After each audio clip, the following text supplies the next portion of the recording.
All right, what's up, guys? VV back with another video.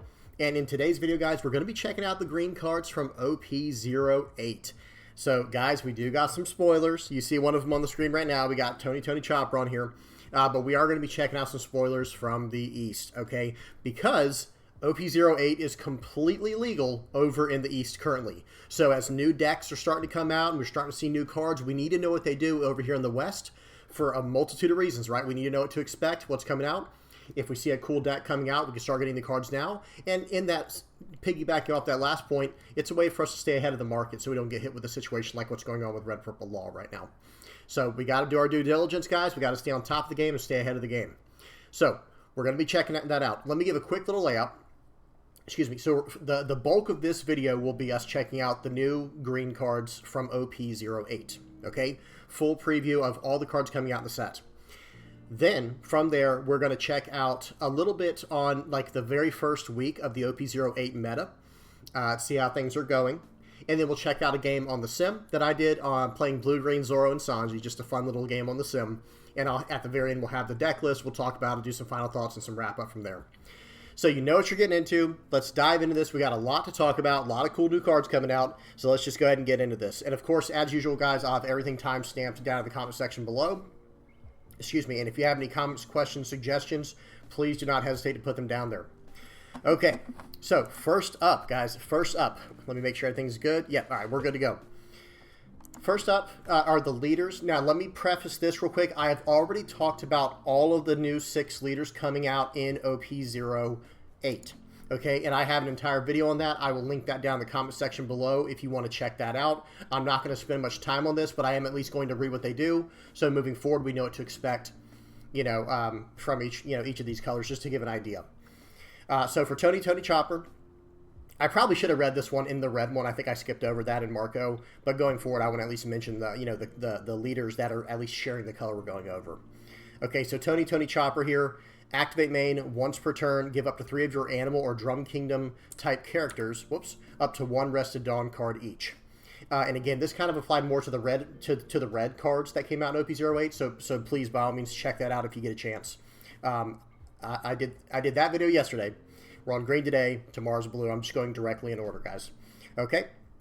And again, if you want my full breakdown on these leaders, check out the first video I did on OP08. Next up is Carrot. This is a 5,000 power leader. But the activate main is once per turn. If you have a Minks type character, rest up to 1 of your opponent's characters with a cost of 5 or less. Now, real quick before we move on, with Chopper, we saw a lot of red support with the animal type and Drum Kingdom type cards, guys, I'm sorry, that go with this leader. We saw that in the red spoilers. Now, I expect with the green spoilers, maybe we'll see a few animal type cards, but I expect there to be more Minks support for the green stuff because Carrot is the leader that is just mono green. So that is what I expect to see. All right. Pretty good stuff, though, otherwise, right? With Chopper, you're attaching 3 Dawn. You're basically, attaching 3 Dawn for free. And then with Carrot, you're tapping down a 5 or less. It's like a souped-up Perona in some ways. Okay, so first character here. We've got Inuarashi. This is a 5-cost, 6,000 power, 1,000 counter, a Minks Akazaya 9 type. And it has the effect of on play if your leader has the Minks type, so we know who that is, that's Bonnie, up to 2 of your opponent's rested characters with a cost of 5 or less will not become active in your opponent's next refresh phase. So you see what's kind of going on here with Bonnie, with Bonnie, with Carrot. Sorry guys, I don't know if I was calling her Bonnie this whole time, but I meant Carrot. I'm so sorry if I said Bonnie. But you see what's going on with Carrot. It's going to be a lot about locking down your opponent, right? So right here, if you have a Minx type character, rest a 5 or less, okay? And with this guy, play him down maybe the next turn or later in the turn, and now 2 characters aren't even going to untap next turn to be able to attack. So really strong lockdown while developing your board, slowing down the game. I'm not surprised if this will be like one of the cards or one of the leaders that will actually have a very good matchup into Red Purple Law. Because, hear me out, guys. You're going to be able to tap down their characters who do not have Rush, and then you're going to be able to lock them down with a card like Inuarashi. So who knows? I'm not saying it will counter it, but I see what they're going for. It seems like that is what they're trying to do, is counter certain decks in the format, especially the very fast decks or the decks that can go very wide. Really cool stuff there. Awesome picture. If I were to rate this card, I would actually give this a 7.5 out of 10. I think this is a very solid card. Of course, in the Minks type, deck. You wouldn't run this otherwise. This is worse than a vanilla if you're not in a Minks deck. So 7.5 out of 10. Very solid card. Okay, next up we got Carrot. Just like the leader. 5 cost, 6,000 power, 1k counter, Minks type. On play and when attacking. Very nice. On play / when attacking. I wish all when attacking cards were like this. Other than leaders, of course, because leaders don't have an on play. They would just have when attacking. But like this on play / when attacking, I wish that was more prevalent, because it would give certain cards so much more utility over the game, unless it's just an insanely powerful on play, right? Anyway, all right. So the on play / when attacking is up to one of your opponent's rested characters with a cost of 7 or less will not become active in your opponent's next refresh phase. Okay, exactly what we can predict from the leader, right? The leader is resting characters. The very first character we see is keeping them locked down. And then the second character we see, again, is locking them down. So Inuarashi can hit a 5 or less, but it hits 2 characters. Okay, and think about it. 5 or less, if you're dealing with Black, Yellow, Luffy, if you're dealing with Red, Purple, Law, this hits any of their primary targets, right? Just pretty much anything. Right? Anything from a 5 cost Kid and lower, or a 5 cost Sabo, 5 cost Luffy, 5 cost Ace. Doesn't matter, doesn't care. It locks it down if they're already rested. Okay? And remember, as long as we have a Minks already in play early, we can tap something down with this effect, and now we can start locking down their board with cards like this and with cards like Carrot. This one's really nice, by the way. This one is an on play and when attacking. So you play this card, lock down their 7 or less, cost 7 or less character, and then remember, that card does not untap now, right? It stays rested. It does not become active. Then it goes back to your turn, and you attack, and you're just locking it down. Like, that card is on permanent lockdown as long as this card is on the board if you continue to choose that character. Or you can change it to another character. You see what I mean? Really good stuff there. Very powerful cards. I'm going to give this one an 8.5 out of 10. This card is extremely solid. Now, yes, of course, everything has its downsides, because notice this. Up to one of your opponent's rested characters with a cost of 7 or less will not become active in your opponent's next refresh phase. And if you need to hit a 7 cost target that's not rested, you won't be able to do that with the leader, right? The leader can only hit a 5 or less, which goes perfectly with this character, Inurashi's effect. Carrot, she can still hit a 5 or less, which is nice, but if there's like a bigger character, like what this character is geared to deal with, 7 cost or less characters, then you're a little bit stuck, right? You can't quite hit the bigger characters. And if they don't have any small characters, see, that will be the thing about this deck that kind of will make or break, I think, is the way things are trending. Okay, sorry guys, I got to put my thought together here on the spot. The way that things are trending is in the bigger direction, right? Like, we're seeing decks like Enel that have 8 cost, 9 cost, 10 cost characters and just floods the board with those. Well, these kind of cards cannot compete with that, right?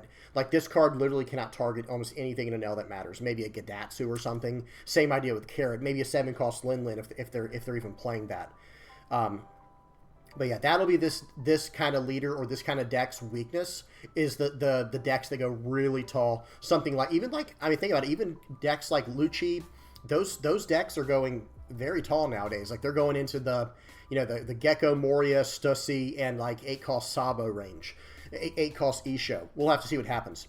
But other than that, this card is outstanding, but I got to give it an 8.5 and not higher than that, because of the fact that, yes, early in the game, even to mid-game, this card is absolutely incredible, but it really does start to linger away, I think, in the later stages of the game.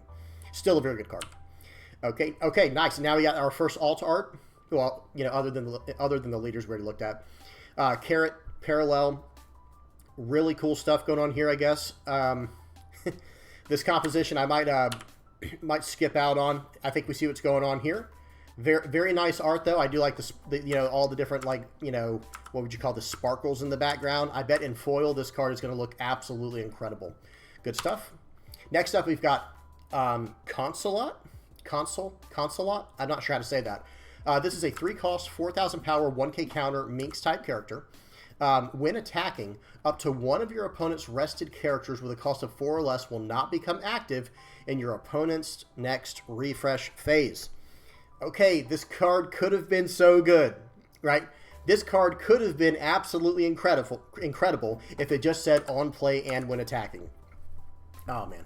I think the card is still fine. I'm not saying it's a bad card, but because it is a 3-cost, 4,000 power card, it is going to be very hard to keep this card on the board against Red Purple Law, against Black Yellow Luffy, by the way, because they're going to be able to pop it with your 5-cost Luffy. And not to mention, it doesn't hit anything in 5-cost Luffy. It hits a 4 or less. So it's, it's not great against that. It's not good against... So Red Purple Law can remove it with the actual leader effect and 1 cost reducer, or 1 power reducer. Black Yellow Luffy doesn't have to worry about the card, and they can pop it if they need to with the new 7-cost or 5-cost Luffy coming out in OP07. And then last but not least, Lucci is going to eat this card alive. Right, it just has no chance of surviving. There's no chance this card survives against Lucci when it actually matters. So I'm going to give this a 5 out of 10. I think I'll give it a 6 out of 10, actually. I'll give it a 6 out of 10 because if you can get that attack off, it will be very nice, right? You will get a very nice advantage from it. But because it is a 3-cost, 4,000 power, 1K counter, that's actually fine for stats. That is a good early card to play. There typically aren't very many good 3-drops in the game, at least not in my opinion. I mean, I know there are some. Like, look at the new 3-cost Brook. There are some, but I feel like there's not a ton of really great 3-cost cards in the game. So this will at least fill that spot. It's not horrible, but I wish it was a little bit better. If it had on play / when attacking, then this would, again, not trying to, beat up on Red Purple Law too much, but that is a very, very strong deck in the format for a reason. And a card like this, if it had an on-play and when attacking, that would make this card up to an 8 out of 10. It still wouldn't be insane. It would still be like a 7.5 to 8 out of 10 for me. Very solid. Okay, but as is, I'll give it a 6 out of 10. Okay, next up we have Shishilian. This is a 3-cost, 4,000 power, 1K counter. Okay, same exact stat line as the last card we just looked at. 3-cost, 4,000 power, 1K counter. Minks type, of course. Effect is on play. Up to one of your opponent's rested characters for the cost of 3 or less will not become active in your opponent's next refresh phase. Okay, so this is the on-play effect of this when attacking. Actually, excuse me, this hits a 4 or less. This one only hits a 3 or less. Oof. Okay,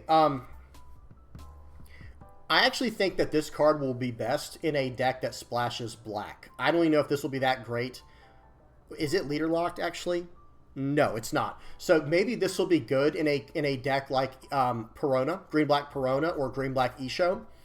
Potentially. I'm not saying it will be, but I'm saying potentially it'll be good in something like that. Because, number one, with the black card pool, you'll be able to rest cards. You'll be able to, with Perona, for example, you can, -1 to the cost something and do... Well, actually, Perona can already do that. I don't know, man. Or, no, I'm sorry. This does lock them down. Okay, so, never mind. So yeah, actually, I think this would be decent in Perona. Because with Perona, if they have a 4-cost... Or let's just say they have a 3-cost character on the board, well, you can rest it with Perona, and then you can play this card out, and now it's locked down. Or if they have a 4-cost character on the board that's already rested, you can -1 to it with Perona and then play this card down to keep it locked. So that's a kind of cool interaction, but otherwise, 3-cost characters aren't really the biggest threat in the world. I understand there's something like, 3-cost Zoro. This is decent against Brook, actually, the 3-cost Brook. And there are some decent targets out there. But generally speaking, it's too bad that this was not a 4-cost as well, just like Consulate. I'm still going to give this one I'm actually going to give this one I'm going to give this a higher rating, though, because this is on play. When attacking is so situational for characters this small that it's hard to actually give the card any credit. But with an on play, it gets its effect immediately, even though it's a lesser effect in terms of the cost. But I'm going to give this one a 6.5 out of 10. I gave Consulate a 6 out of 10. I'm going to give Shishilian a 6.5 out of 10. Not bad. Next up, we have Giovanni. This is a 2-cost, 3,000 power, 1K counter, Minks type character with the effect of Dawn ×1 when attacking. Up to one of your opponent's rested characters with a cost of 1 or less will not become active in your opponent's next refresh phase. Nope. I'm sorry. So for me, this one I think is, I don't want to say it's a poorly designed card, but it kind of is at the same time. Because hear me out. So Dawn ×1 when attacking, up to one of your opponent's rested characters with a cost of 1 or less will not become active in your opponent's next refresh phase. Well, why wouldn't you just swing this card into it then? If the card is already rested, I would just swing this card into it. And I'm not trying to be, mean or rude or anything like that. I'm just trying to say that becomes the obvious answer. If they have a 1-cost 2,000 power searcher that they used last turn and now they're attacking with it or whatever, and now you can attack this turn with this guy, you just attack into that card. You don't use this effect. And then also, one of my biggest little pet peeves in the game is Dawn ×1 when attacking effects that do not get you to the 5,000 power standard threshold. Very annoying. I understand there are 6,000 power leaders in the game, but at least give us the standard, right? So if they had made this card into a 2-cost 4,000 power with this effect, it still wouldn't have been great, because why would you just attack into the character? I don't understand why you... I mean, maybe, hear me out. Okay, maybe the idea is this. You attack into... Maybe you attach 2 Dawn, swing into a 5k character that's like a 3-cost, and then you lock down their 1-costs. I'm not sure. I just feel like from my experience in the game, if they have a little 1-cost character, I'm going to swing this 2-cost 3k into it. And it doesn't have to be this card. It could be any card. So, I don't know. I'm going to give this just a very, very average. I'll give it... Actually, I'm going to go slightly below average. I'm going to give this a 4.5 out of 10, because I think I would rather just have a vanilla card. I think I'd rather just have a 2-cost 4,000 power 1k counter card. I'm going to go 4.5 out of 10 on this one. Okay, next up is Tristan. This is a 1-cost, 3,000 power, 1,000 counter Minks type card, just a vanilla. So I'm going to give this a 5 out of 10, and let's keep going. Very cool art. I guess she's like a nurse. Okay, next up is Nekomamushi. I've heard of this guy before, right? He's in some of my yellow cards, so of course I know this guy. Actually, I know he's been around for I think he was in like some OP01 stuff, but I kind of... For those who are not aware, I got into the game in OP02, so I had to do a little bit of homework, a little bit of backtracking to get caught up from OP01. But I definitely know this guy from my yellow cards that I check out. Okay, Nekomamushi. This is a 5-cost, 6,000 power, 1,000 counter Minks Akazaya 9 type card with the effect of on play, if your opponent has 7 or more rested cards, this character gains rush during this turn. Okay. 7 or more rested cards. So let's just assume your opponent is at 4 Dawn, because like let's say we try to play this on curve and let's like do some brainstorming. If your opponent has 7 or more rested cards, we can assume most of the time that their leader will be rested. Okay, so there's 1 rested card. And then if it was 4 Dawn turn for them last turn, they used all their Dawn, that's 5 rested Dawn. Or excuse me, 5 rested cards. 4 Dawn, 1 leader. And then they would need 2 other rested cards in order for you to get rush on curve. I mean, and I'm not saying it's meant to be like that, but I'm saying how do we get the most potential out of this card? I think once you get to like the 7 and 8 Dawn turns, then this card becomes very solid. But I don't think it's meant to be played on curve, because I just don't think you can get the rush out of it. Now you can still play it on curve. You've got a 5-cost 6k. That's not the end of the world, right? That's not bad actually. And then later in the game, it's like a rusher. Okay, I think this card's pretty good. I actually see this as a late game 5-cost 6,000 power rush card with a 1k counter on it. I'm gonna give this one a 7.5 out of 10. I think this card is solid. Very nice. Y'all tell me what y'all think of these cards down in the comment section below, guys. If I say something crazy and call me out on it, just please be respectful. Okay, next up we got Pekoms, or Pekoms. This is a 4-cost, 6,000 power Minks Big Mom Pirates type. I think this might be the first green Big Mom Pirates type card.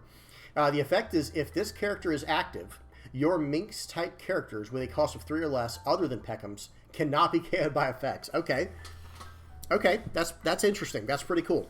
So this kind of effect will absolutely be crucial if you're trying to survive against decks like Lucci that can clear out the whole board. But one of the biggest problems in the game right now, and I'll probably update a video on this sometime soon, talking about I have a serious issue with bottom decking as a form of card removal. I would be okay if there was like a single card dedicated to that, like with Red Rock. I think Red Rock is a fairly balanced card because it is a 6-cost. That's over half your turn. And, on a 10 Dawn turn, that's over half your turn to get rid of a character. That's fine. But bottom decking in general, I'm just not a huge fan of, because cards like this should have protection against removal. But they just don't, because they'll just bottom deck your card. I mean, or they can even rest it and go around it if you're running a deck with green. But anyway, long story short, let me just say this. So the cannot be KO'd effects is nice against a deck like maybe Luffy, like Black Yellow Luffy, or Black Gecko, Black Lucci, decks like that. Okay, this is a pretty good effect. Because remember, it's not KO'd in battle, it's just by effects. So it doesn't matter if you run into the characters. But one of the decks that will just get around this is probably already the strongest deck in the format in Red Purple Law. Like Red Purple Law is going to go, okay, play Gordon, bottom deck this, you know, or minus 3,000, and then bottom deck this, and we'll just keep moving on with our day. But I don't know. I'm just not a huge fan of it. Or even here's the other thing. Like say you had a bunch of smaller characters, like what we saw. We saw some like really tiny characters. One cost 3K, two cost 3K, three cost 4K. You know, if they needed to, they could just play out an Otama, a 2K counter Otama to minus 2,000 to one of the smaller characters, or play out the 4-cost promo Law and just go about it that way. But as far as this character is, I try to be fair and, you know, judge all these cards in a vacuum. You know, how good is the card in and of itself? And it is a 4-cost 6K. Like, that is very well statted. The types are interesting. Minks and Big Mom Pirates. Who knows if they'll do anything with Big Mom Pirates in green in the future. But then the effect is if this character is active, your Minks-type characters with a cost of 3 or less, other than Pekoms, cannot be KO'd by effects. So as soon as you start attacking with this guy, the effect is just off. You know what I mean? I don't know. I'm not a huge fan. I'm going to give it a 5 out of 10. I don't want to go above 5 out of 10 or below. I don't want to go above because I don't think this effect is that great, and I don't want to go below because it does at least have 4-cost 6K counter, or 4-cost 6,000 power for the stat line, even though it's missing a counter. Okay, next up is Pedro. This is a 4-cost 5,000 power 1K counter Minks type. Okay, we got a lot of effects going on here. First of all, it's a blocker. Okay, but second, it has an on KO. Okay, choose one. Rest up to one of your opponent's Dawn cards, or KO up to one of your opponent's rested characters with a cost of 6 or less. So same issue here. Now I bet in draft, I bet this card's absolutely incredible. But as far as like standard constructed goes, or whatever they call that, this is probably a less than great card because again, you're dealing with KO. Well, what does Black Yellow Luffy do? It makes everything where it cannot be KO'd. Same thing with Lucci. Same thing with Gecko Moria. And then when you get over into like Red Purple Law, like, oh, well, if they KO this card in that deck, it can get some cards, right? They're just going to bottom deck this card. So I do have some issues there. Against any kind of green deck, against any kind of yellow deck, this card is probably just straight value. And I will judge it based on that, but I do at least want to mention how the meta is currently, guys. But I will say this card I think is excellent, other than just the way that the game's designed. This effect, 4 costs 5,000 power, and it has blocker, so it forces the on KO. I'm going to give this card a 7.5 out of 10. I think it's a very, very solid card. Okay. Next, I've got the parallel alt art version. Yeah, the alt art looks really good. It's a very different style. This one's a very different style. Notice like the real thick outline on the cloak and on the hair. Very solid. I like this a lot. Let me see the other one. Yeah, two very different styles. I like when they do that. I like when the parallel versions are just totally different, where you can get like two like, which you can really pick which style you like the best if you're into the alt arts and stuff like that. Really good stuff there. The cloak does a lot in this one. So, I mean, notice how we're looking down on him. Like right here, we're actually looking up on him. If you look at this, if you look at the art on the standard, the base version, we're looking up at him, okay? And he has the sword completely guarding him. You see what I'm saying? He's got like some kind of green Conqueror's hockey or something emanating off of him. He's looking down. He's in full control. It looks good. And this composition is the polar opposite, and it looks like he's got a cigarette. Okay, very cool. He's got like a cigarette in his hand. The smoke is completely circling around him. The background in this one is nice. Look at these clouds back here, guys. It's not like that real fanciful traditional Japanese style clouds, but it still looks really good. And loving the shadows on this one. The shading is incredible in this. I'm a huge fan of the shading on this one. Not to say it's bad on this one, by the way. It looks really clean on this one as well. But with this style, that shading just looks great. Awesome. This one is... I find this one more interesting, guys. I'm not going to lie. While this one is like a more professional-looking, clean piece, I like this one better in some ways because the composition is great on both of them. The looking up at him versus the looking down on this one. This one is much more my style of like... you're looking down on me. Okay, well, I've got my cigarette in your face. I don't care about you at all, right? Like, I'm like almost just disrespecting you in the same way you're trying to disrespect me psychologically. Really cool stuff. And I have no idea. I don't know anything about these characters, guys. Y'all tell me if I'm just way off, but this guy seems really cool. This guy, Pedro. Okay, sorry. I spent way too long on that one. Next up, we got Miyagi. This is a 3-cost, 1,000 power, 1K counter. Okay, I'm immediately turned off. This effect must be insane, right? So type is Minks. The effect is set up to one of your Minks type characters with a cost of 2 or less as active. They couldn't have made this a 2K counter. I mean, honestly, guys, they could not have made this a 2K counter. So, immediately disappointed with this stat line. I understand this will probably go with another card. It'll stand it up or something. But I'm just going to tell you this right now, guys. This card, as is, as printed, without any other context, this is like a 1 out of 10. This might be my lowest rated card. Because what do? Okay, so it's a 3-cost, 1,000 power, 1,000 counter. On play, set up to one of your Minks type characters with a cost of 2 or less. Like, let's see what we've seen so far. And I will keep this card in mind as we keep going forward. So you'll be able to stand up this card. You'll be able to stand up this card and swing again. There's some potential.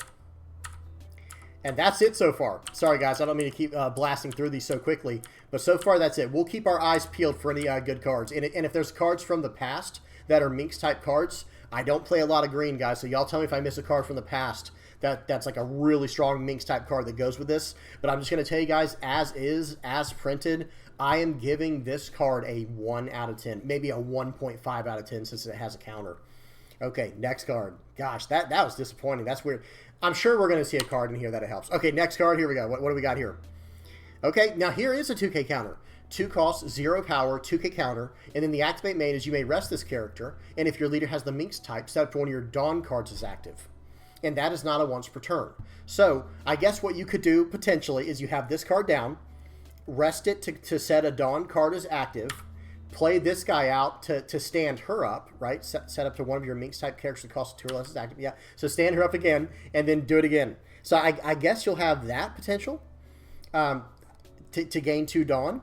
But now you just lost a 2K counter from your hand and a 1K counter, and these cards are not swinging, right? Like, they are probably not going to be swinging. I'm going to give this card a 7 out of 10 because it is a 2K counter. But this is the strangest thing. If you need a Dawn set as active, why would you play this card? Like, because this costs 2 Dawn. So, like, if you want this whole effect right here, it's going to cost you 5 Dawn so that for 1 turn you might be able to stand up 2 Dawn in a turn. Who knows? Maybe it'll be better than I'm giving it credit for. But I'm going to give this a 7 out of 10 because it is at least a 2K counter. A 2K counter Minks searchable card is always going to be relevant. Okay, and I'm assuming there's going to be a Minks searcher. I have not looked through all these cards yet. I do not play a lot of green, like I already said. But I'm assuming there's going to be some type of Minks searcher card. Okay.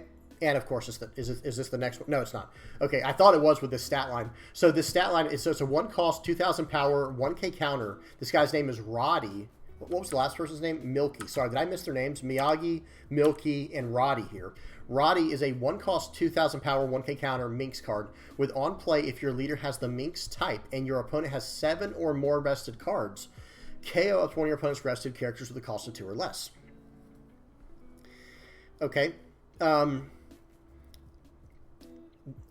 It's weird to me. I'm sorry for the pause, but it's a little bit strange. It's a little bit odd to me that you're using this based off your opponent's Dawn or rested cards. I say Dawn because that's going to be the majority of it, right? If it's like a 7 Dawn turn, they're going to use all their Dawn and swing with their leader. That's 8 cards theoretically. I guess maybe they don't. Maybe they try to play around a card like this. But generally speaking, you're hoping your opponent is going to have 7 rested cards just so you can KO a 2 or less. And you can't combo this with a black deck currently because this is a Minks leader type effect. Yeah, I'm going to give this one like a 4 out of 10. I'm going to give this a 4 out of 10 because I guess you can use it later in the game to pop a small blocker. But why would it be rested? Maybe you can rest it with your leader first. Yeah, maybe you can rest it with your leader first, then do the on-play effect, and pop like a little tiny blocker. I'm going to give it a 4.5 out of 10. I'm just not a big fan of this. Okay, next up we have 1 cost, 2,000 power, 1,000 counter, Minks-type character here named Wanda. And she has on play... All right, here's the searcher. I was wondering where the searcher would be at. On play, look at 5 cards from the top of your deck, and then reveal up to 1 Minks-type card other than Wanda, and add it to your hand, then place the rest at the bottom of your deck in any order. So Searcher, I'm giving it a 7 out of 10, guys. I give all Searchers anywhere between like a 6.5 to like a 9 out of 10. Like, it just depends on how good it is. For the 1 cost 2Ks, I always give those as a A 7 out of 10. Okay, next up we have BB. This is a 2-cost, 4,000 power, 1,000 counter Minks type character. Just a straight up vanilla character. I'm going to give this a 5 out of 10. Solid. Okay, now we got some events. We got Electrical Luna. Okay. I'm looking at the art right now. That's very interesting what's going on here. They gave us one heck of an angle on this event. Okay, so this is a 3-cost Minks type event that has the effect main. All of your opponent's rested characters with a cost of 7 or less will not become active in your opponent's next refresh phase. Okay, and the trigger is just rest up one of your opponent's characters, just like Punk Gibson. So very solid trigger. I'm making sure I read this right. All of your opponent's rested characters with a cost of 7 or less will not become active in your opponent's next refresh phase. This card is cracked. This is a very, very strong card, and this is a card I was hoping they would get something to help out these cool cards. I'm not going to flip through it all, but at the cards we saw at the very beginning, like man, I can't remember their names. I know one was Carrot, the other one I can't remember their name. I think it was Inuarashi.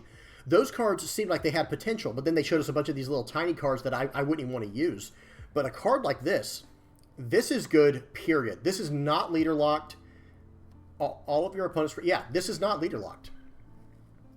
Man, I'm going to give this card a 9 out of 10. I think this event is absolutely incredible. The trigger, first of all, is just going to rest anything you want to, and that's going to help you set up later turns for you know, your character's effects that we already talked about, tapping them down. And then if you have a card like this in your hand, okay, lock down for every card that's 7 cost or less.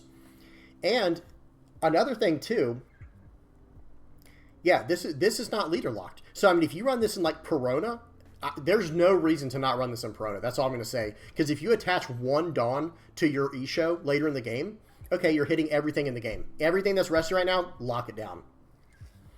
Yeah, this card is nice, guys. I'm giving this a 9 or a 9.5 out of 10 because there's also just no setup required. Hitting anything that's a 7 or lower is absolutely massive. This is almost like their version of Gravity Blade Raging Tiger, because you know every deck has their own theme of like removal or soft removal. Blue can bottom deck or bounce to hand.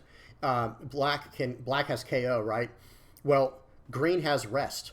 This doesn't rest everything, so it's not exactly the same, but keeping things locked down. If you're playing against Red Purple Law and they just swung out with their entire board, boop, just drop this on them. That's that. Like everything is staying rested unless they have Silver's Rayleigh on the board or something. Okay. Man, this card is really good, guys. I'm sorry, I keep reading it. Incredible. All right, next up is Garchu. This is a 1-cost Minks type effect. Main, you may rest one of your Minks type characters, rest up to one of your opponent's characters. You may rest one of your Minks type characters and then rest up to one of your opponent's characters. That's not bad. So you can rest your guy down to rest their guy, and then you can keep it locked down with one of your other effects. Yeah, that's not bad. This is not bad at all. I'm trying to think. Okay, so I see what kind of sneaky shenanigans were going on here, guys. This card right here, if you can play this down. All right, just hear me out. Just hear me out. Say you play this card down later in the game to you know, and just leave it there. Don't use its effect or anything. Just leave it there for one turn, and then next turn's your 10 Dawn turn, right? So play this out on like turn 5 or 6, or turn 4 or 5, whatever it is, and like have this card down and wait one whole turn. Then with this effect here, you can rest this card and another one of your characters to rest whoever their biggest guy is, or maybe it's a 7-cost card or something. I don't know, whatever the case is. And then what you can do is you can lock down the whole board with something like Electrical Luna. But I was going to say lock down the entire board with Doflamingo, like because you could stand up one Dawn with your Milky. Sorry guys, my mustache is just destroying my nose right now. And then the triggers draw one card. So I think this is cool. It's I guess it's kind of cute the way it's set up. But I'm just going to give this a. It can rest any character. That is relevant, right? Like you can rest any character and then lock stuff down from there. If you have the cards in hand. I'm going to give it a 7 out of 10. You do have to rest one of your guys, but then you can rest any of their guys. So you can rest one of your little guys to rest their biggest guy and then try to lock it down from there. Man, that's tough because I want to know how big of characters you can keep locked down, like realistically speaking. I'm going to give it a 7 out of 10. I'm going to go to a 7 out of 10. Okay. Next up, we would never sell a comrade to an enemy. let's see, Minks, Akazaya 9 type. Sorry, guys. My mustache is going so crazy right now. It's like messing me up. Okay. All right. Let me try this again. We would never sell a comrade to an enemy. This is a one-cost event. Minks, Akazaya 9. Main effect is you may rest 2 of your characters. None of your characters can be KO'd by your opponent's effects until the end of your opponent's next turn. Yeah, I'm not really feeling this one as much, guys. I like you can be my samurai because you're going to rest your 2 small guys to draw 2 cards. But this idea of none of your characters can be KO'd by effects until the end of your opponent's next turn, well, okay, no problem. They'll just run into them instead, right? Or they'll bottom deck them, like I've said before. It's not a bad effect because you can protect your bigger guys potentially with this. So I don't think the card's awful, but I'm not a huge fan of it as far as like practical. Like in practice, I feel like this probably will not be good. But we'll have to see. We'll have to see if this is any use. The trigger is rest up one of your opponent's characters with a cost of 3 or less. See, the trigger compared to Electrical Luna is just awful, right? It's not the worst effect ever, but it's also just nothing compared to what we just saw with Electrical Luna because this can only hit a 3 or less. That's crazy how good Electrical Luna is, guys. I'm just gonna be honest. Like, number one, the trigger is just like back-breaking for your opponent if they're trying to swing for lethal and you rest like their 10-cost character, or one of their big characters with a when attacking effect. And then on your main, you're just locking down probably 90% of their board. So good, or 80%, whatever. Good stuff. But this one right here, I'm going to have to go with a 5 out of 10 because I don't think it's good, but I also don't think it's bad. I just think it's very situational, and against certain decks, it's just a dead card. And then you can't even rely on the trigger because it hits a 3 or less. If it hit a 4 or less, or a 4 or 5 or less, I would have a whole different opinion on this card. I'd probably put it like a 7 out of 10. But the trigger is not hitting anything meaningful. Yeah, at least not that I could think of. Who knows how the meta might change in the future. I'm going to give this a 5 out of 10. Okay, next up we have Zao. Zoo? Not sure.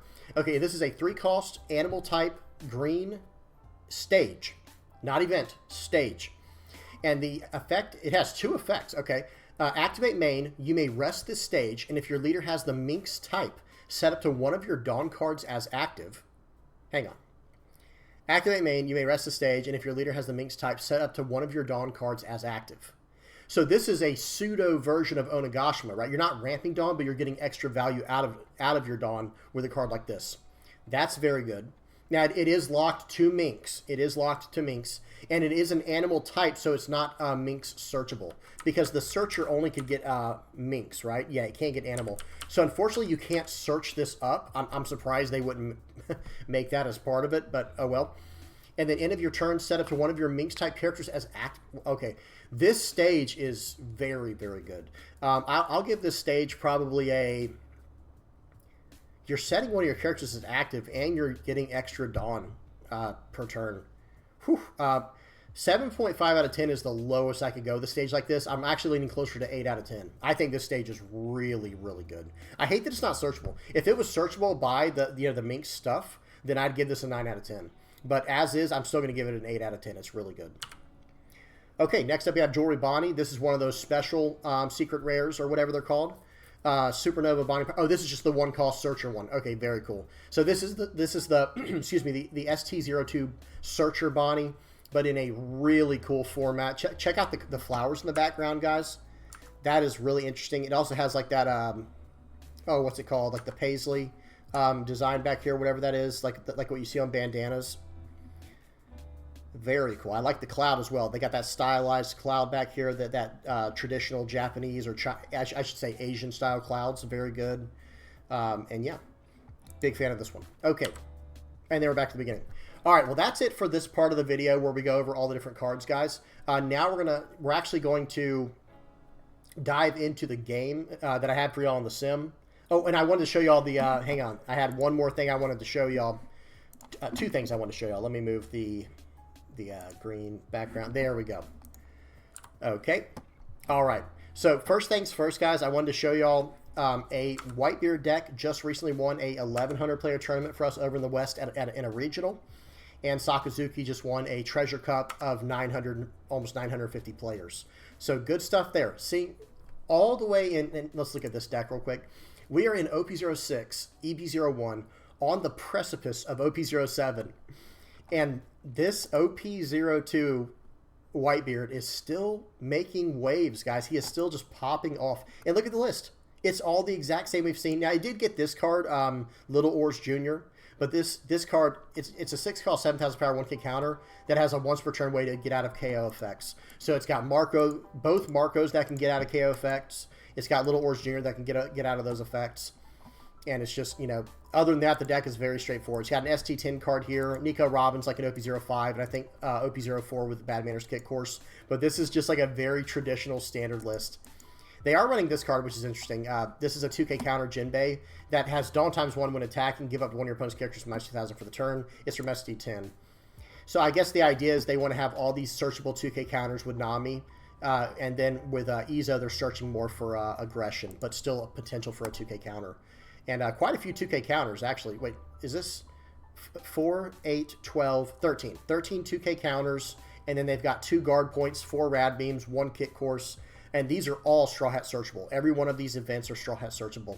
So I guess the idea, the logic is, okay, if I want aggression, I'm going to go with my Izos, or if I want like board, I want to go with my Izo search, and if I need some counter power, I'll go with Nami. If I need some ways to protect my board, I'll go with Nami, and potentially something bigger late game if I need it. Really well designed deck, very good stuff, and congrats to the people who won these tournaments. Now, one more thing we're going to look at is the OP08 format. So here you go, guys. This is the very first week of results from OP08 from the East. Now, understand, none of this is like, you know, in stone. This is just what happened on the first week. So people trying out new things, trying new decks, seeing how to figure things out, seeing what they need to meta for and all that stuff. Let me sort by deck profile. So we got a Gecko Moria, Bonnie, 2 Luchis, Carrot, and some of these are like top 8. Not all of these are first place. Most of them are first, second, or third place, but there are 2 top 8s and 1 fourth place right here. So, but anyway, back to what we were saying. So Gecko Moria, Bonnie, 2 Luchis, 1 Carrot, 1 Calgara, 1 Marco. Now these were both just top 8s, the Calgara and the Marco, but that's okay. 4 Puddings and 4 Red Purple Law. Now I'm sure they're trying to upload more results because they you know, whoever deals with this site at OnePieceTopDecks.com, whoever deals with this site, I'm sure they get bombarded with so many different results. This is just the first wave of them. So we can't make any, you know, predictions just yet. I mean, yeah, we had a feeling Red Purple Law was going to be doing what it's doing, right? But Lucci / Gecko, these are showing up. No Black Yellow Luffy reported just yet. But again, whoever's running the site might have not been able to update everything just yet. Okay, that was just a quick little meta update for the East in OP08. Next up, we have got a game on the sim. We've got good old blue-green Zonji, or green-blue Zonji, I should say. All right. Let me also move this back over. Sorry, guys. There we go. Okay, I almost hit stop recording. That would have been bad. Okay. Play. Volume is off. We're on full screen. Speed is 2x. We're good to go. So, guys, Zoro and Sanji, for the people who are not aware, this is one of like my favorite off-meta decks out there. I'm running a version that's very much Edward Weevil based. Like, I run 4 Buckin to cheat out these Edward Weevils. Why is this thing not going away at the bottom? Is it just going to always stay there now? Okay, there we go. Sorry about that, guys. I don't know what was happening down there. So back to what I was saying. So I'm running a version of the deck that is very much, it's 7 Warlords of the Sea, but it's really focused on cheating out Edward Weevils. So I'm running 4 Buckin to cheat it out, and I'm running 4 of the 3 cost 4K, 4,000 power 2K counter Mihawk that can cheat out a Slash character. But I didn't draw any of those, and I got all of my Edward Weevils. So right here I'm going against a Emporio Ivankov. And guys, this game right here is absolutely brutal. Right here, I just counter out because I am trying to play around Pudding. Notice I like highlighted the 4 up there. I'm like, yeah, I'm going to try to play around Pudding to the best of my ability. But now it's like, okay, this is going to be pretty hard to do because watch this, guys. So swing for 7, play out Dracula Mihawk, cheating out my other Edward Weevil. Now swing for 6 with my leader. I should have swung. Oh no, I'm sorry. I'm probably going to play out Sengoku. Standing up. Sorry, guys. A lot just happened there. Hang on one second. Let me go back to right here. Okay. So I'm swinging for 6 with my leader, using his effect to return a card that costs 2 or more to my hand to stand up a character with 7,000 or less power. I stand up my Edward Weevil that can attack, so I can attack again this turn. Okay, so swinging in for 6 here into 5. He takes it. Okay, we're swinging in for 7. Let's see what he gives me. He might give me a blocker. He's got 2 blockers. He chooses not to. I play out the Sengoku. I'm just going to grab a 2K counter. I don't need that Edward Weevil. And I can't get the Buckin. Okay, so look at my hand. Okay, I only have 6 cards in hand, but this guy's feeling like he's up against the ropes. So let's see what he does here. If I'm not mistaken, he's about to hit me with a pudding. I can't remember exactly, but I think he's about to hit me with a pudding. Okay. Right there, he used his sage. Yes, and he did. Even though I had 6 cards in hand, he still used pudding. I don't think that's the best usage of pudding, but it's also not horrible. But notice what he gives me. I'm like, okay, I'll just give you a 2K counter. He just gave me a hand with 4 2K counters and a Jinbei. So it's like, sure, I guess I'll just take that. And you're not attacking into my board. You're not removing my characters. So I'm just going to beat this guy down. Look at this. 7 at face. That's going to happen 4 more times. 7 at face. So he used Doflamingo to block the first one. Doflamingo to block the second one. I'm going to play out Jinbei to cheat out my Newgate. Or excuse me, my Edward Weevil. Now I'm going to swing 7. Bring back the Jinbei for counter power. And I'm going to stand up one of my Weevils that can attack again.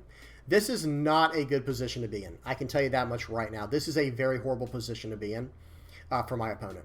And I understand this is just Emporio Ivankov, guys, but think about it. It's green-blue Zonji versus Emporio Ivankov. These aren't exactly the top-tier decks right now. This is just a fun game. So swinging for 7. He's down to 1. I am still at 4 life, guys. I have 5 cards in hand, 3 decent cards on the board, 3 decent characters, and I don't know what my opponent's going to be able to do. Because I'm countering... Now that I've been hit with 1 pudding, you know, I'm going to be countering out of every single thing he does. So he's trying to drop his hand size down with his effect so he can get some... Oh, excuse me. He did that for the Luffy to bounce back one of my Edward Weevils. Sorry about that. But that's too little too late. Guys, this is too little too late right here. So let's see what he does.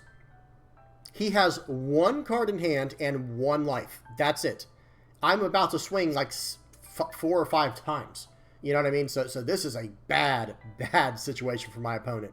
Swing 7 into 6. No way, buddy. You're not getting that. Right here, play out Buckin to draw another Edward Weevil after playing out the 1.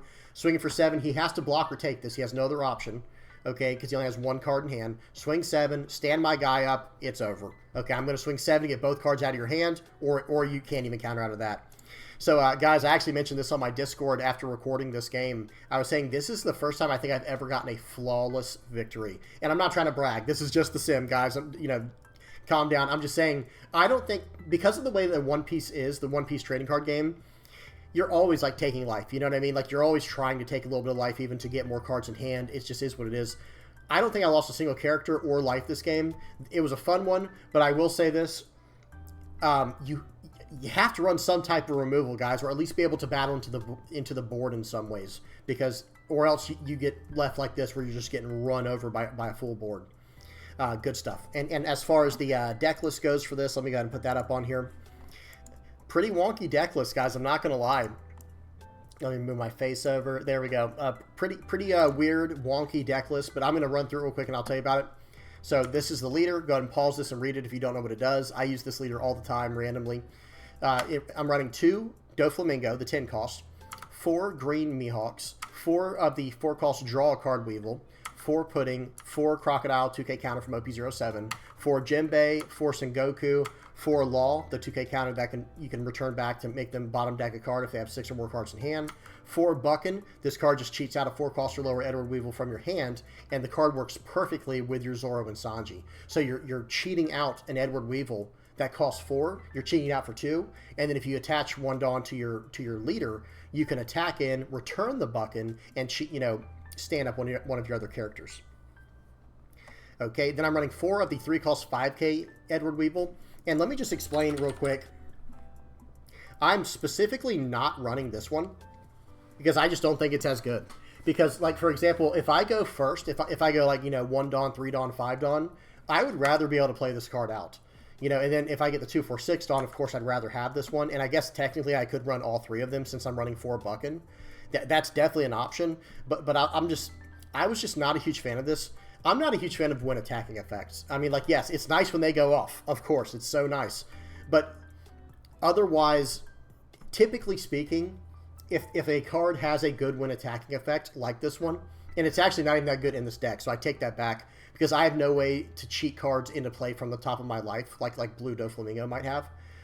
But this card's not really helping me all that much. It does technically help, right? You get to see your top 3 cards, and you can arrange them and make sure you get the card you want.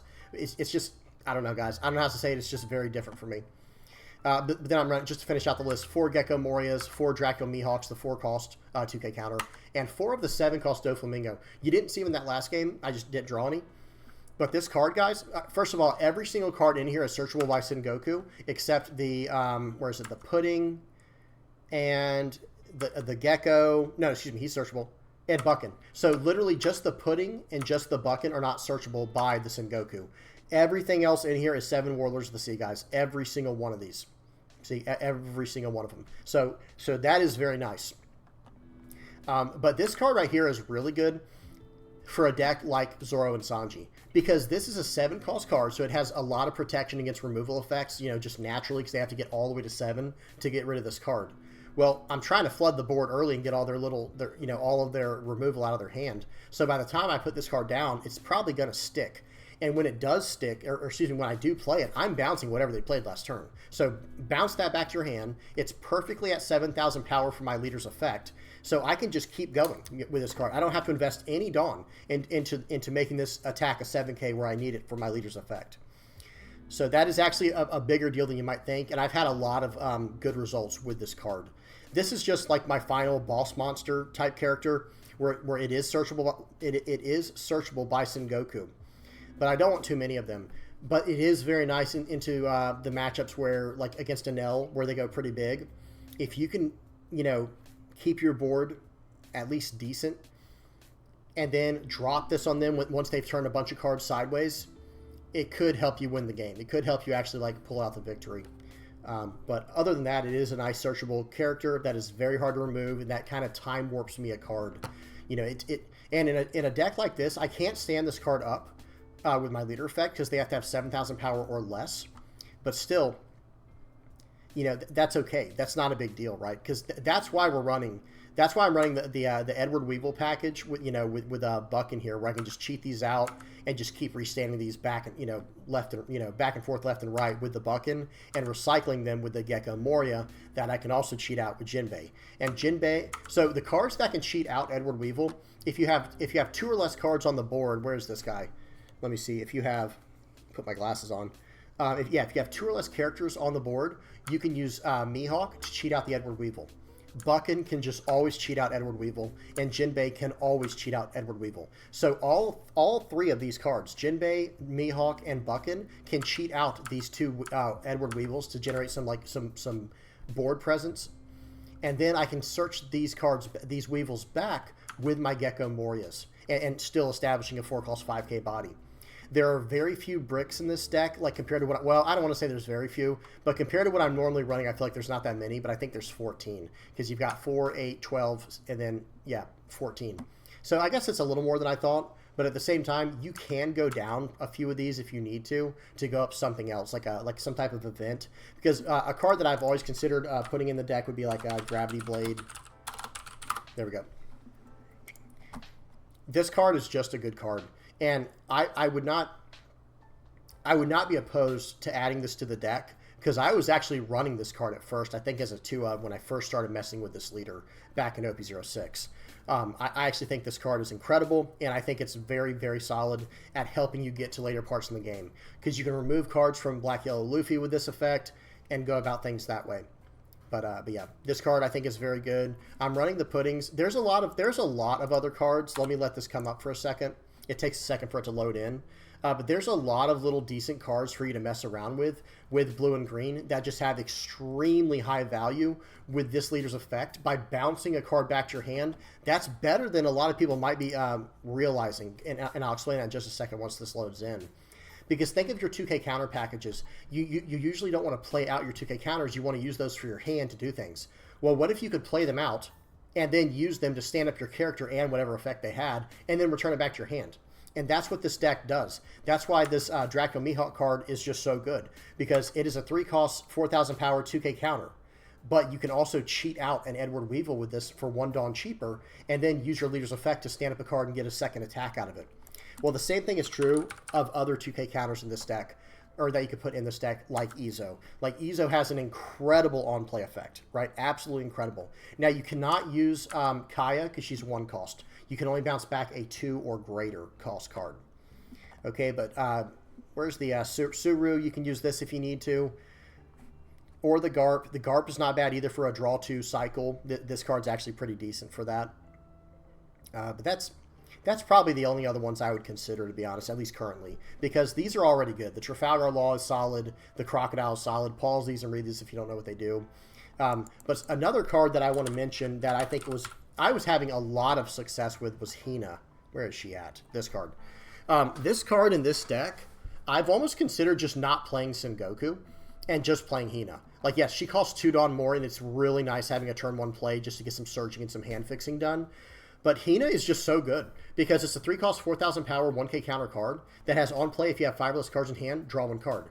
Well, with a deck like this where I'm running 4, 8, 12, 16 2K counters, I do that on purpose so that I can recycle them back with Gecko Moria and keep my life high and keep the aggression up. Well, if I'm countering out of my hand aggressively, this card is perfect, right? So here's how it works for those who are not aware. I would play this card out to draw a card. Well, I'd attack first. Like, let's just say I have an Edward Weevil down, or a Jinbei, or a Gecko, whoever you have down. I'm attacking in with this kind of card, right, with this Edward Weevil here. Then I'm going to play this card out for 3 to draw a card. Then I'm going to attach 1 to my leader, return the Hina back to my hand to restand the Weevil to attack with again, right? And that's just like a very high value play where you actually, you basically draw 2 cards from that effect. It's very, very solid. But yeah. Well, that's about it, guys. Not too much to talk about. Let me just bring up the direction that a lot of people are going with Zonji, Zoro and Sanji is through the 7 Warlords of the Sea stuff. And there are a lot of good options. I don't think Boa is the greatest option because she's a 6 cost and she's 8,000 power. So you can't cheat her out with any of your effects. And you also can't even stand her up with your leader effect because she costs 7, or because she has 7,000 power. She has more than 7,000 power.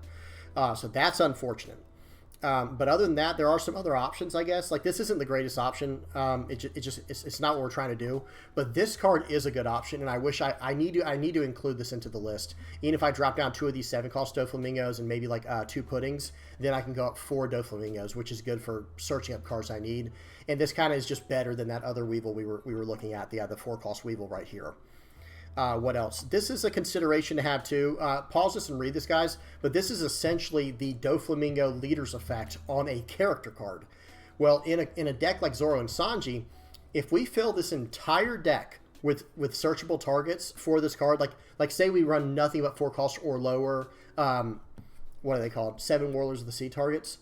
We can actually start playing this card out just specifically using his effect and then always bouncing him back with our leader. So in other words, this is how it would work. So you need 1 Dawn for your leader's effect, right?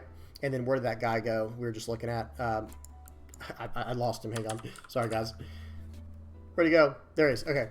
So for it would be a 6 Dawn investment, right? Because you'd want to play this guy out for 3 and then use 2 to use his effect and then the 1 for the leader effect. So for 6 Dawn, you can cheat out the 4 cost every time and get the double attacks off with what you're doing.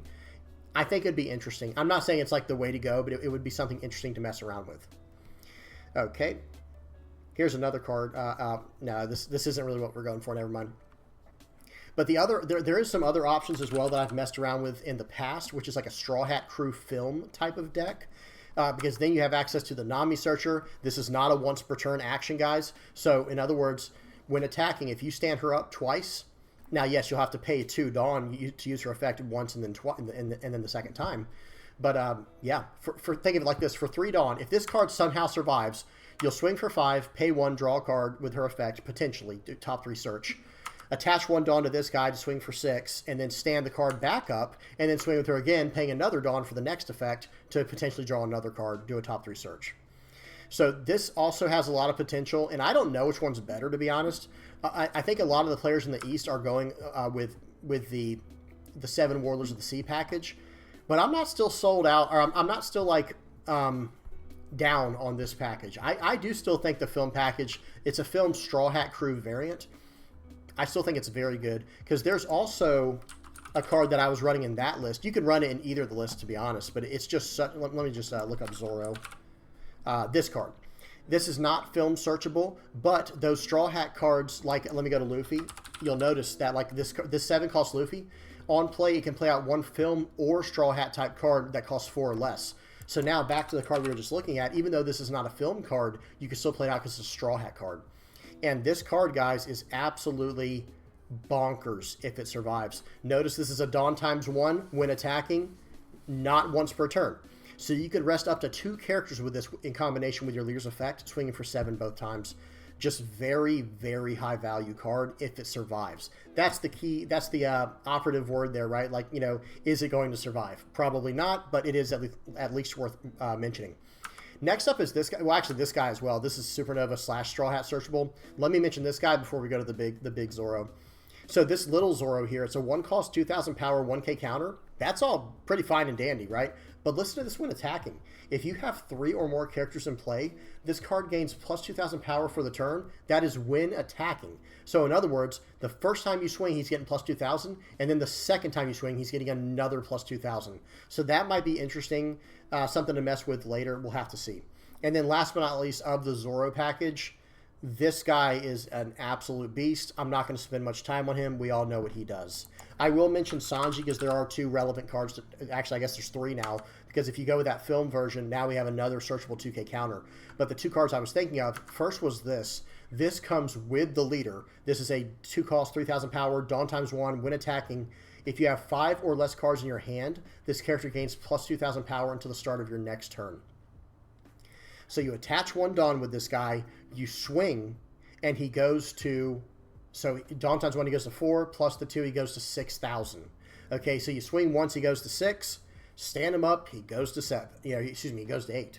So, I mean, you see how this card can get big very quick, and it's very cheap at 2 cost. I guess I should mention this promo, 2k counter, Zonji, 3 cost, 4,000 power, 2k counter. It is not Straw Hat searchable, though, or film searchable. It is Vinsmoke Family Germa Kingdom searchable, which is very interesting, but I don't know when that card comes out. Sorry, guys. If y'all know, please post down in the comment section below. And then last but not least, we got the big Zonji here. There is a idea of running this card in a blue-green, or excuse me, in a green-blue Zoro and Zonji deck, the ST12, I think it's ST12, right? Yeah, ST12 deck, like in the leader. But the problem is this, like, yes, you can run it, right? That green and blue, you can run this and the Zoro. But the problem is, like, this isn't really doing what we're trying to do. We're not trying to drop these huge characters down. But who knows, maybe you need a few of these, like maybe even in the place of Doflamingo as like your closers, especially the Zoro card. Like, this card right here can swing 3 times by itself. If you just have this card down and Edward Weevil down, and then just any card you can play from hand like a Buckin in order to like restand your Edward Weevil, think about it, guys. You'll be able to go swing 3 times with Zoro, swing once with your leader, and twice with Weevil. So that is 6 attacks across 3 different bodies. Well, really 2 different bodies and a leader attack. So, you know, potentially very, very powerful. Okay, that's it, guys. I'm done rambling. If you guys got any comments, questions, suggestions, please put them down in the comment section below. I definitely want to hear what you guys think about the new green cards coming out in OP08. Who's excited to play Carrot? Who thinks Minks is going to be super viable? Because one more thing I do at least want to mention is, notice this, guys. There was a Carrot list. I got to bring it up at least. Wait, let me see. Make sure you guys can see it. My head's not in the way. Very good. This is the Carrot list, guys, that came out. It's got Jewelry Bonnie for some more lockdown action, Doflamingo locking stuff down, Dogstorm. This guy here, if all your Dawn cards are rested, this character cannot leave the field due to your opponent's effects. This is all back from OP02. It's got all kinds of crazy stuff, guys. Really cool stuff here. Who thinks that green's going to be really strong in OP08? I think it has a chance. I do think it at least has some potential. All right, guys, let me put up the old the patrons page. Thank you guys so much for supporting the channel in whatever ways you do it. For the people who just, you know, view the channel, like, subscribe, share it, comment, all that stuff helps me out big time, guys. I appreciate everyone. I appreciate everyone who's helped me out in those ways, and a big shout out to my patrons here who help me out in even more ways than that. So thank you guys so much. Please do not forget to like and subscribe. Hope y'all enjoyed, and until next time, guys, peace.